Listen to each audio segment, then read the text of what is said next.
யார் உறவு எனக்கு இங்கு, யார் அயல் உள்ளார் என்பது திருவாசகம்.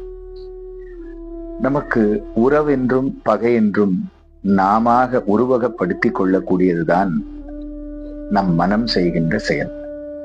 உண்மையில் இவ்வுலக வாழ்க்கையில் நாம் பழகுகின்ற அத்தனை உறவுகளுமே ஏதோ ஒரு வகையில் நம்முடைய வினையின் காரணமாக நமக்கு ஏற்பட்ட உறவுகள் தான். ஒரு நாள் அந்த உறவுகள் நம்மை விட்டு செல்லும், அல்லது ஒரு நாள் அந்த உறவுகளை விட்டு நாம் செல்வது உறுதி. இந்த இடைப்பட்ட காலத்தை வாழ்க்கை என்று நாம் வாழ்ந்து கொண்டிருக்கிறோம். இதை புரிந்து கொண்டால் இதில் உறவுக்கும் பெரிதாக வேலை இல்லை, பகைக்கு அறவே வேலை இல்லை.